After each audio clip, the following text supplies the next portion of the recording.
Hi everyone, कैसे आप सभी लोग। तो डियर स्टूडेंट, हमारा जो टॉपिक चल रहा था स्टैटिक वैलिडेशन का, उसी में हमने बेसिक प्रॉपर्टीज ऑफ चार्ज देख लिया था। ठीक है, अब इसी में हम लोग आगे देख रहे थे इलेक्ट्रोमैग्नेटिज्म के अकॉर्डिंग आता है ये।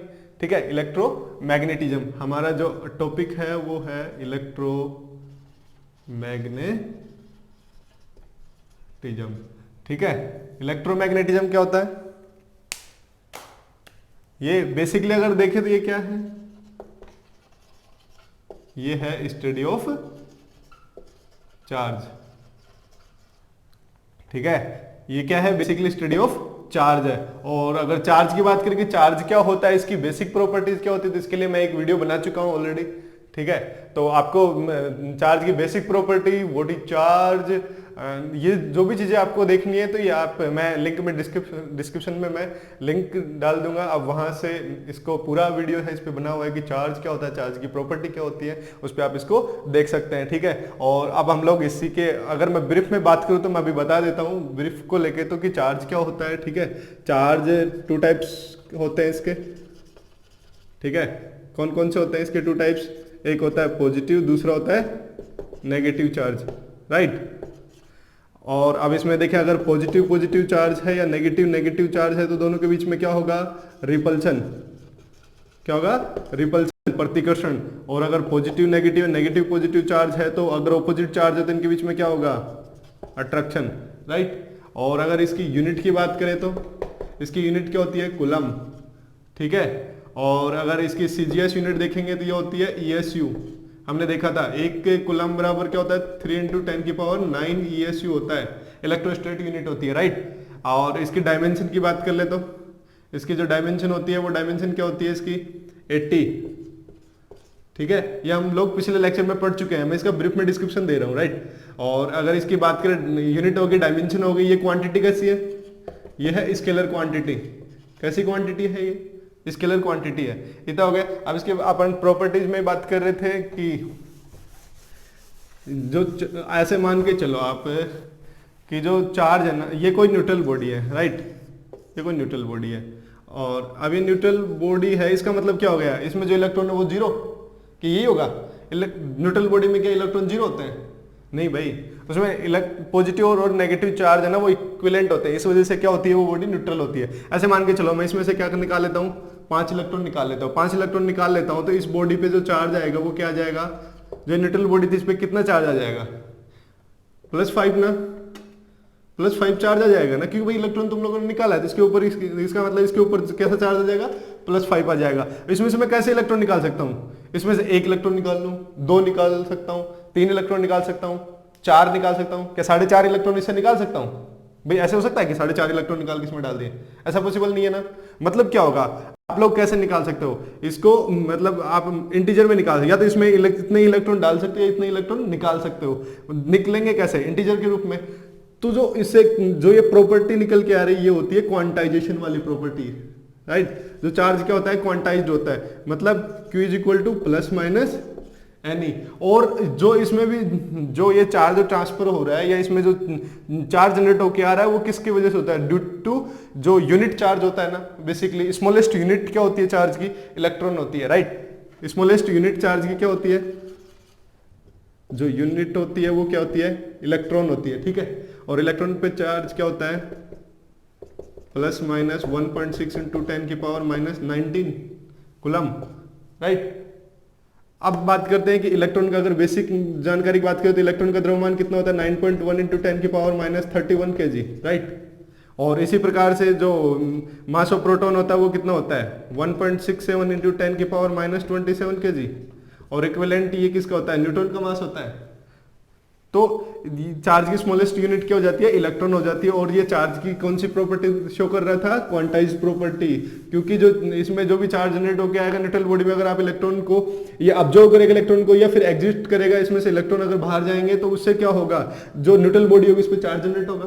अगर वो ऑब्जर्व कर रहा है इलेक्ट्रॉन को तो उसमें नेगेटिव चार्ज जनरेट होगा, अगर वो एग्जिट कर रहा है इलेक्ट्रॉन को तो उसमें क्या होगा, पॉजिटिव चार्ज जनरेट होगा। मतलब होगा कैसे, या तो आप इंटीजर के रूप में इलेक्ट्रॉन उसमें ऑब्जर्व करा सकते हो या फिर एग्जिट करा सकते हो, राइट। तो मतलब क्या हो गया, जो चार्ज हो गया उसकी क्वांटाइज क्या होती है, प्रॉपर्टी होती है। यहाँ पे जो एन है ये कौन सा नंबर है, इंटीजर नंबर है। ये कौन सा नंबर है, इंटीजर नंबर। और ई क्या है, ये आपका स्मॉलेस्ट यूनिट है चार्ज की, राइट। और क्यू हो गया, इसको बताता है कि कितना इसमें यूनिट चार्ज है।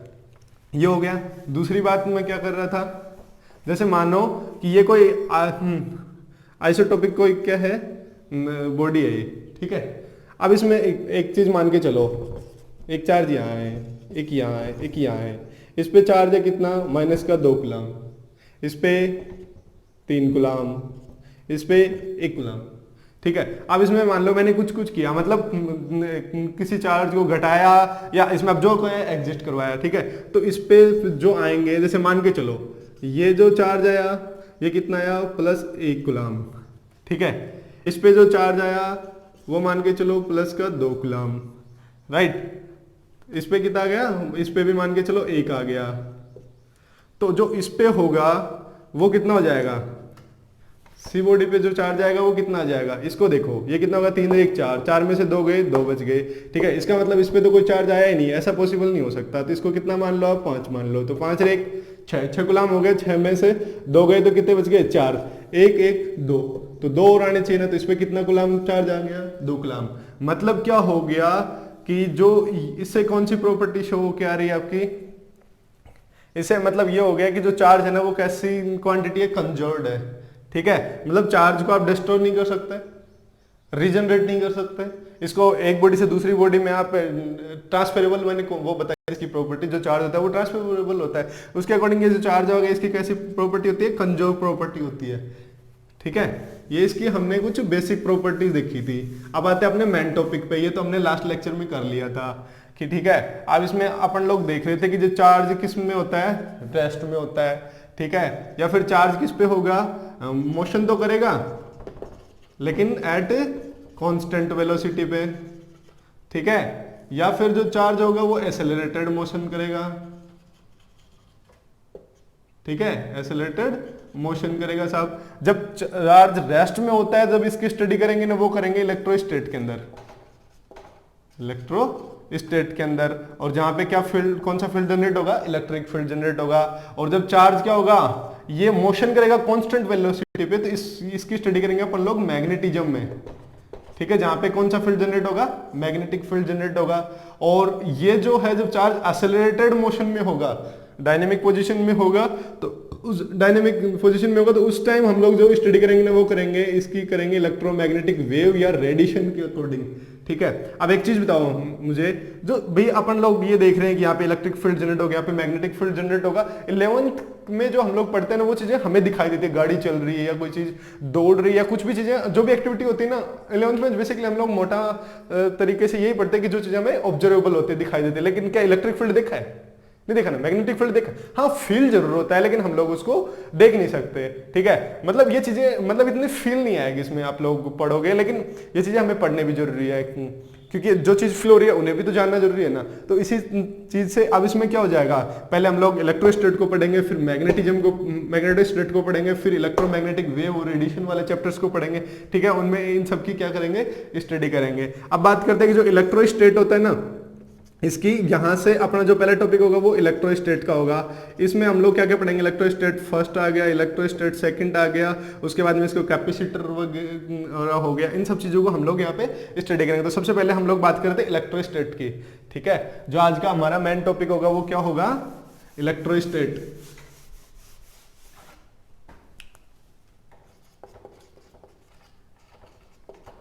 इलेक्ट्रोस्टेट, ठीक है। इलेक्ट्रोस्टैटिक क्या होता है, इसमें हम लोग चार्ज की स्टडी करते हैं। जब चार्ज क्या होता है, कांस्टेंट होता है, राइट। और इसमें जनरली हमें पता है कि इलेक्ट्रोस्टैट स्टार्ट कहां से होती है, कूलम्ब लॉ से, ठीक है। इलेक्ट्रोस्टैट स्टार्ट कहां से होती है, कूलम्ब लॉ से। तो कूलम्ब लॉ क्या है, कूलम्ब लॉ क्या है भाई, सबसे पहले तो ये बताओ कि जो कोई भी लॉ बनता है तो बनता कैसे है। जैसे ऐसे मान के चलो कोई भी फैक्ट है, ठीक है, या किसी ने कुछ बोल दिया, कोई भी स्टेटमेंट दे दिया, फिर वो बोल रहा है कि ऐसे होता है। फिर क्या होता है कि वर्ल्ड में जितने भी साइंटिस्ट है ना, वो उसको गलत प्रूव करने के लिए अपनी ट्राई करते हैं भरपूर तरीके से, ठीक है। वो अपना पूरा फैक्ट उसमें देखते हैं कि मतलब कमी निकालने की कोशिश करते हैं, कि उसको गलत प्रूव करने की कोशिश करते हैं कि अगर वो गलत प्रूव हो जाता है तो उसमें उसको हटा दिया जाता है कि ये ला नहीं है, ठीक है। अगर वो गलत प्रूव हो जाता है तो फिर ये क्या बन जाता है, ला बन जाता है, ठीक है। तो कुलाम्ब्स लॉ था, इन्होंने क्या बताया, इन्होंने क्या किया, इन्हें ये कर दिया कि जैसे मान लो ये कोई क्या है, चार्ज है, ठीक है। ये जो चार्ज है इसके अकॉर्डिंग क्या लेके आए, एक दूसरा चार्ज लेके आए, ठीक। अब ये चार्ज लेके आए तो भाई एक को फिक्स कर लो, दूसरे को छोड़ दो, तो ये क्या करेगा, दूर भागेगा, रिपल्शन होगा, ठीक है। मानो ये कौन सी साइड में गया, इस साइड में। ये कौन सा था Q1, ये Q2। दोनों का मास भी क्या ले लिया हमने, इक्वल ले लिया, m, राइट। अब क्या करते हैं, इसको फिक्स कर दिया, इसको छोड़ दिया, ये किस साइड में जाएगा, इस साइड में। तो इस पे क्या लगेगा, इस चार्ज की वजह से इस चार्ज की वजह से इस पे क्या लगेगा, फोर्स लगेगा। मतलब फोर्स 2 ड्यू टू 1, और फोर्स किस पे लगेगा, 1 पे ड्यू टू 2 पे लगेगा। अब क्या हो गया कि इन दोनों पे क्या लग रहा है, चार्ज लग रहा है। अब इनमें क्या है, यहाँ पे हम फोर्स ऑफ मैग्नीट्यूड देखेंगे ना, तो ये किसके जाएगा, एक्सेलरेटेड पोजीशन में जाएगा। दोनों का मास इक्वल है, दोनों पे फोर्स लगेगा।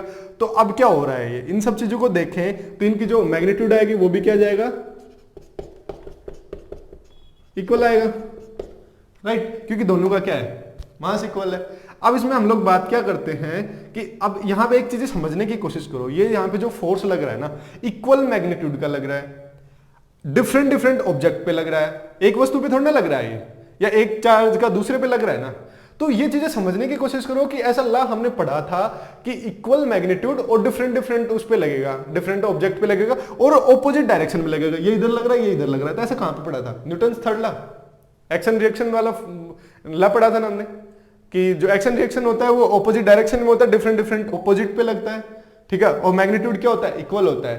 तो इस प्रकार से हम लोग इसका फोर्स ऑफ मैग्नीट्यूड चेक करते हैं। अब क्या होता है, ये दे दिया, फिर उन्होंने क्या बताया कि जैसे मान के चलो इसको ऐसे लेके चलते हैं, अपन एक एग्जांपल और लेके चलते हैं साहब। जैसे कि एक चार्ज यहाँ पे है, एक चार्ज यहाँ पे है Q2, हमने बोल दिया साहब इनका क्या है, मास इक्वल है, राइट।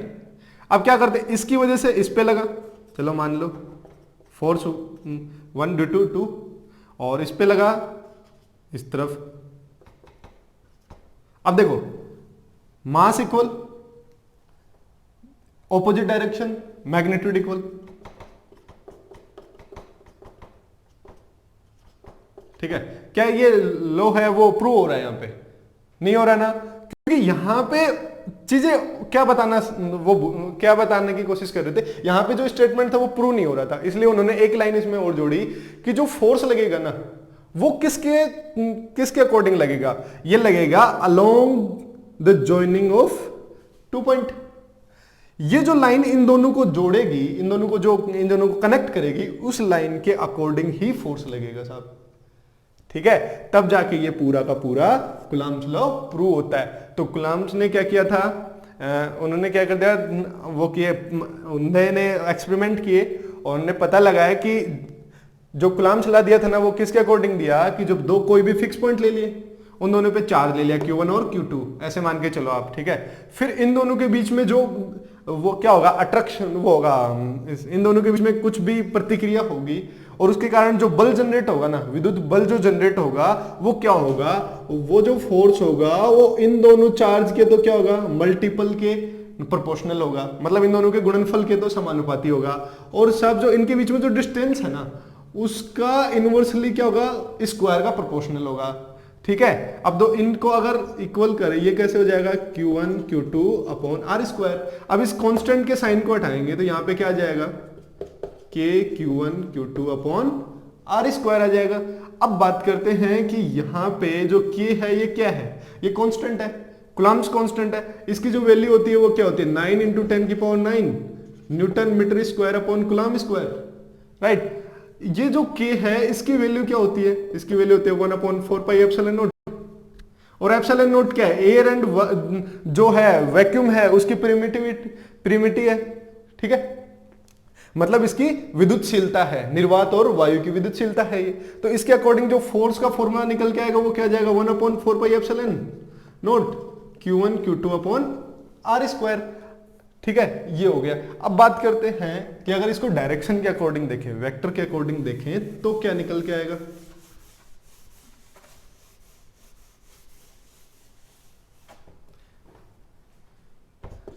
भाई तुमने क्या किया, दो फिक्स पॉइंट लिए, दोनों पे 4 ले लिया, Q1 Q2, इन दोनों को जो लाइन जोड़ रही है, कनेक्ट कर रही है, वो कौन सी है, R होगी। ठीक है, अब जो फोर्स लगेगा, अगर पॉजिटिव है तो इसके द्वारा फोर्स लगेगा, वो इधर लगेगा, अगर इसके द्वारा इधर, लेकिन लगेगा अलोंग द एक्सिस से लगेगा, इन दोनों को जो लाइन कनेक्ट कर रही है उसी के अलोंग लगेगा। ठीक है, अगर मान लो ये पॉजिटिव है, ये नेगेटिव है, तो इसकी वजह से इस पे किधर लगेगा, इस पे लगेगा। ठीक है, तो लगेगा अलोंग द एक्सिस। अब इसको क्या कर रहे हैं, डायरेक्शन में डिफाइन कर रहे हैं, तो ये कैसे हो जाएगा, जो फोर्स लगेगा वो लगेगा K Q1 Q2 upon R square, और R क्या हो जाएगा, क्योंकि ये क्या बता रहा है, ये इसकी डायरेक्शन को बता रहा है। ठीक है, इसको वेक्टर के रूप में आगे सोल्व करेंगे, क्या हो जाएगा, K Q1 Q2 upon R cube, और ये क्या हो जाएगा R, क्योंकि ये क्या है, अपन लोग जब यूनिट में वो निकालते थे, वेक्टर निकालते थे, उसमें आता था नहीं, तो इसका इक्वल क्या होता है, vector R upon magnitude of R। तो इसके अकॉर्डिंग ये क्या हो गया, ये इसका वेक्टर फॉर्म हो गई, कूलम्ब्स लॉ की कौन सी फॉर्म हो गई, ये वेक्टर फॉर्म हो गई, राइट। अब क्या देखते हैं,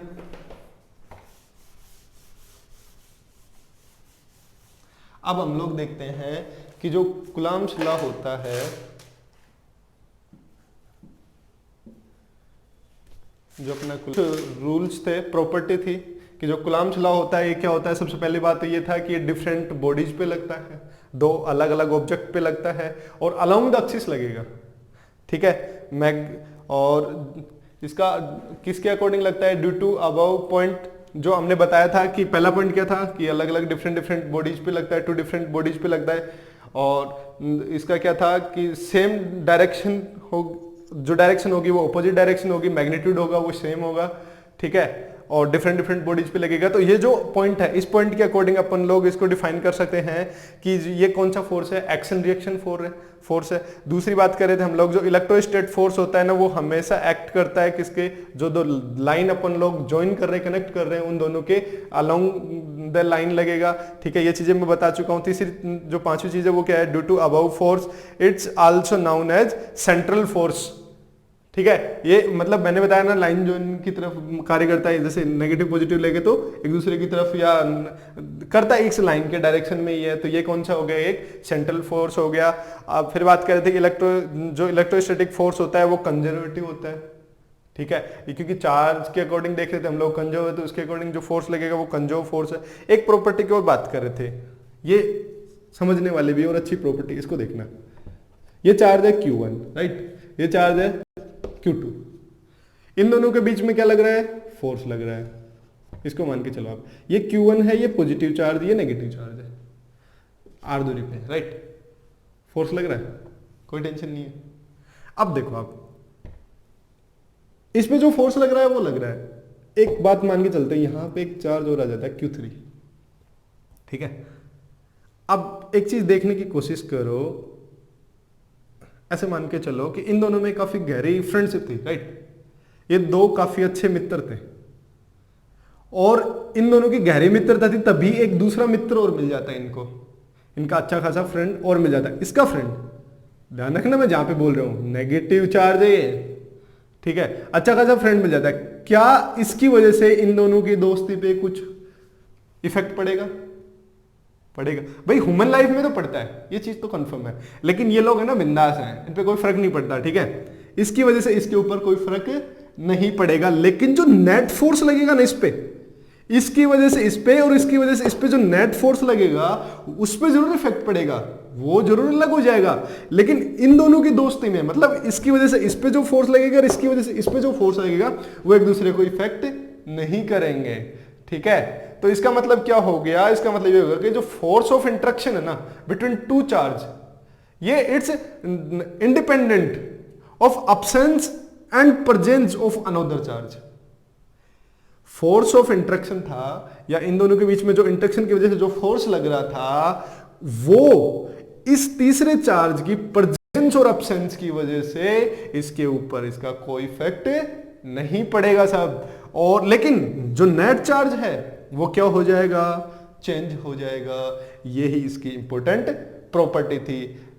तो ये अपना क्या हो गया, कुलाम्ब्स लॉ हो गया। आप कुलाम्ब्स लॉ को लेके आप क्वेश्चन कर सकते हो, ठीक है। बेसिकली आप क्वेश्चन कैसे कर सकते हो, जैसे ये मान के चलो आप, ये भी Q है, ये भी Q है, ये भी Q चार्ज है, ये भी A दूरी पे है, ये भी A दूरी पे है, ये भी A दूरी पे है। अब हमें इस पॉइंट पे क्या करना है, नेट फोर्स ज्ञात करना है इस दूरी पे, राइट। इसकी वजह से ये भी पॉजिटिव चार्ज है, ये भी पॉजिटिव, ये भी पॉजिटिव। इसकी वजह से जो फोर्स लगेगा वो इस तरफ लगेगा। मान के चलो ये Q1 है, ये Q2 है, ये Q3 है, राइट। इसकी वजह से जो फोर्स लगा वो इधर लगा, F1 पे फोर्स लगा F2 के कारण, force F1 due to charge to Q2, right. इसकी वजह से जो फोर्स लगेगा वो इस साइड में लगेगा, फोर्स 1 ड्यू टू 3, और इनका रिजल्टेंट आएगा वो इधर आएगा, राइट। अब इसका इसके ऊपर चार्ज कैसे लगेगा हमें पता है, कुलाम्ब्स लॉ के according K Q1 Q2 upon R square, ये हम लोग जानते हैं, राइट। अब क्या करते हैं कि अब ये बताओ आप, Q2 के कारण F1 पे जो चार्ज लगेगा वो क्या हो जाएगा, K इक्वल चार्ज नहीं है, ऐसे मान के चलो आप, हाँ कोई दिक्कत नहीं है। या इनको आप QQ मान लो, इनको नंबरिंग मत दो आप, एक मिनट के लिए इनको नंबरिंग मत दो, ये भी Q है, ये भी Q है, मतलब इक्विवेलेंट चार्ज लेके चल रहे QQ।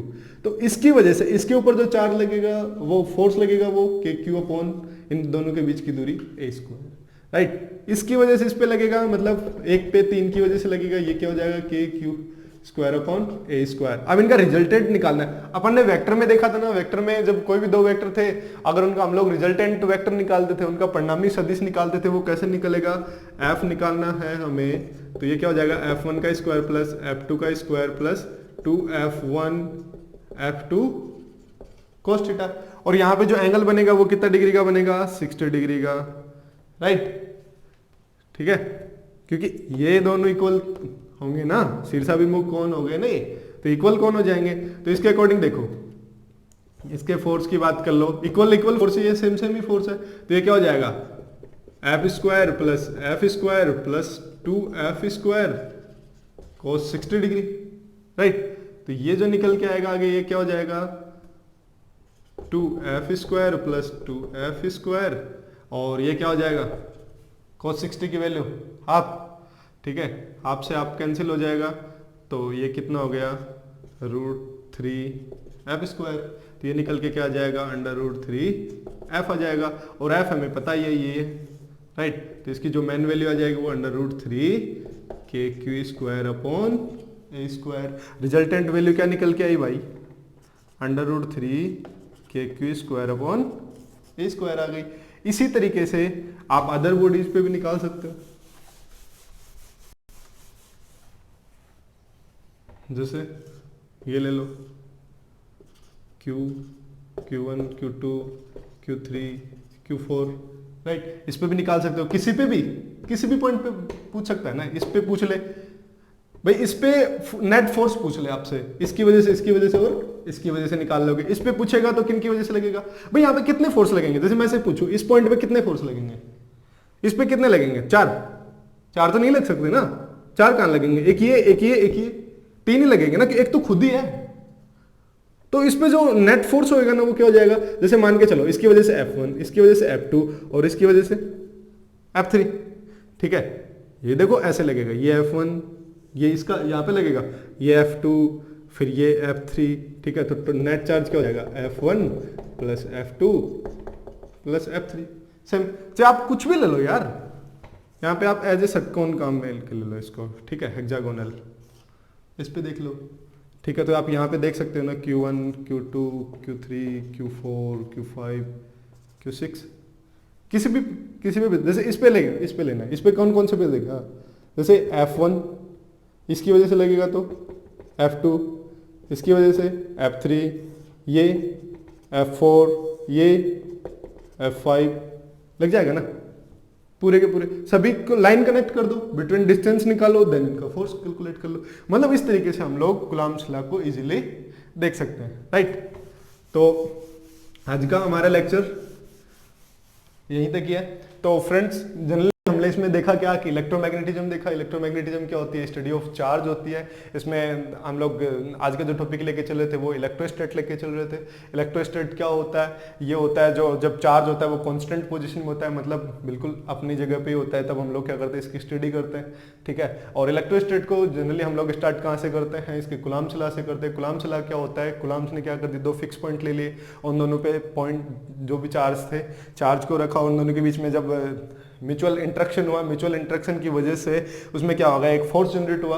उस फोर्स को जब देखा तो वो फोर्स था ना, ये जो फोर्स यहाँ पे जो जनरेट हुआ म्यूचुअल इंट्रैक्शन की वजह से, ये जो दोनों चार्ज थे, इन दोनों चार्ज के जो प्रोडक्ट है उसके तो क्या होता है, प्रोपोर्शनल होता है, और इन दोनों के बीच में जो डिस्टेंस थी उसके स्क्वायर का इनवर्सली प्रोपोर्शनल होता है। फिर इनको अपन लोग क्या करते हैं, ये क्या आ गया, Q1 Q2 upon R square. जब प्रोपोर्शनल साइन को हम लोग यहाँ से हटाते हैं, रिप्लेस करते हैं, तो यहाँ पे क्या आ जाता है, K Q1 Q2 upon R square आ जाता है। K क्या है, यहाँ पे कूलम्ब्स कांस्टेंट आ रहा था, ठीक है। और जो K की वैल्यू आई थी वो क्या आ रही थी, 9 × 10⁹ आ रही थी, न्यूटन मीटर स्क्वायर अपॉन क्या आ रहा था, कूलम्ब स्क्वायर आ रहा था, ठीक है। उसके बाद में ये क्या था आपका, K 1/4π एप्सिलॉन नोट आ रहा था। एप्सिलॉन नोट क्या है, यहाँ पे एयर एंड वैक्यूम की परमिटिविटी है, ठीक है, विद्युतशीलता है। इसकी वैल्यू क्या होती है एप्सिलॉन नोट की, इसकी होती है 8.85 × 10⁻⁻, का ये कितना होता है 34, यह था आपका coulomb square newton metre square आ जाता है, ठीक है। और अगर ये तो इसकी है, अगर अदर व्यूज में देखें तो भाई अन्य मीडियम भी तो हो सकता है ना, तो उसमें इसकी क्या आ रहा है, एप्सिलॉन आ जाएगा, ठीक है। और हम लोग देखते रहते कि ये क्या होता है कि डाइलेक्ट्रिक होता है। डाइलेक्ट्रिक क्या होता है, डाइलेक्ट्रिक के लिए क्या किया था, हमारा जो नेक्स्ट टॉपिक है इसको अपन लोग ये लेके चल लेते हैं, चलो इसी में करा देता हूं मैं ना। डाइलेक्ट्रिक क्या होता है, डाइलेक्ट्रिक को बोलते हैं पैरावैद्युतांक, ठीक है। ये इसमें क्या बताया था, कूलम्ब्स ने क्या किया कि अलग अलग मीडियम में जो भी फिक्स पॉइंट थे उन पे फिक्स पॉइंट लिए, उनमें जो चार्ज लिए, उन दोनों के बीच में क्या कर दिया, फोर्स को कैलकुलेट करने की कोशिश की। नए नए एक्सपेरिमेंट किए तो उन्होंने क्या पाया कि जो वैक्यूम और एयर होती है ना, उसके अंदर जो फोर्स होता है ना वो मैक्सिमम होता है, ठीक। उसके बाद में जो अपन लोग इंसुलेटर लेके चलते हैं, कुचालक माध्यम लेके चलते हैं, ठीक है, उसमें इसका मान क्या था, रिलेटिवली मिनिमम था इसकी बजाय। और अगर अपन लोग कोई भी कंडक्टर मीडियम लेके चलते हैं ना, तो उसके अंदर जो फोर्स आ रहा था ना, नेट फोर्स क्या आ रहा था, 0। यहाँ पे जो इसके अंदर आएगा ना कंडक्टर मीडियम के अंदर, वो क्या आएगा, 0 आएगा। तो उन्होंने ये लेके देखा, तब उन्होंने देखा कि जो यहाँ पे जो रिलेटिवली जो मिनिमम यहाँ पे जो फोर्स जनरेट हो रहा था एयर एंड वैक्यूम की वजह से जो हो रहा था, उस जो ये जो यहाँ पे जो कमी नजर आती है, जो यहाँ पे जो डिफिशियंसी नजर आ रही थी, उसको हम लोग क्या बोलते हैं, पैरावैद्युतांक बोलते हैं। और यहाँ पे जो मीडियम का लिया गया था ना, इस मीडियम को क्या बोलते हैं, पैरावैद्युत बोलते हैं, ठीक है। और ये जो एप्सिलॉन आर आ रहा था, यही आपका पैरावैद्युतांक है। तो ये क्या होता है, एयर एंड वैक्यूम के अंदर जो फोर्स आ रहा था, ठीक है, एयर एंड वैक्यूम के अंदर वाला। और दूसरा क्या आ रहा था आपका, अदर मीडियम का आ रहा था, ठीक है। तो इन दोनों के बीच में जो क्या आ रहा था, इन दोनों का वो लेके चलेंगे अपन लोग, इसका रेशियो लेके चलते हैं। तो यहाँ पे क्या निकल के आता है, एप्सिलॉन आर होता है एप्सिलॉन नोट अपॉन एप्सिलॉन हो जाता है, ठीक है। तो ये इसकी क्या थी, डाइलेक्ट्रिक थी, पैरावैद्युत था, ठीक है। तो ये अपना क्या था, आज का टॉपिक था। इस पे जो बेस्ट जितने भी क्वेश्चन होंगे वो अपन लोग नेक्स्ट लेक्चर में लेके चलेंगे। इसकी जो सीट है, प्रॉब्लम सीट DPP है, वो आपको टेलीग्राम जो चैनल चल रहा है अपना VCI सीकर, उस पर प्रोवाइड कर दी जाएगी। और इसके जितनी भी प्रॉब्लम्स होंगे ना, आप लोग स्टूडेंट, आपसे एक रिक्वेस्ट है कि आप लोग कमेंट्स किया करो, उसमें बताया करो कि आपको किस टॉपिक से लेके, आप जो पढ़ा दिया जाता है उस टॉपिक से लेके आपको रिलेटेड क्या प्रॉब्लम्स आ रही हैं, जिससे कि मैं उनको एक्सप्लेन कर पाऊँ नेक्स्ट लेक्चर में। और जो भी कुछ बच जाता है ना, जो जितना भी पॉइंट में कुछ रह गया हो या कोई भी इश्यू आ रही, कुछ भी प्रॉब्लम्स आ रही हो, तो आप मेरे को बताओगे, तभी तो पता लगेगा ना। सबसे बड़ी बात ये होती है कि आप लेक्चर देखने के बाद कमेंट किया करो। उन कमेंट्स को देख के हमें पता लगता है कि कौन से टॉपिक्स हैं, उसमें से क्या चीज़ें छूट गई है, जिससे कि हमें नेक्स्ट लेक्चर में हम लोग उसको इंक्लूड कर सके। Thank you so much. अगर आपको मेरा वीडियो अच्छा लगा हो तो इसे शेयर करिए, लाइक करिए और कमेंट जरूर करिए। Thank you. మీకు ఈ వీడియో నచ్చినట్టయితే లైక్ చేయండి, షేర్ చేయండి, సబ్స్క్రైబ్ చేయండి. రెగ్యులర్ నోటిఫికేషన్స్ కోసం బెల్ బటన్ని ప్రెస్ చేయండి.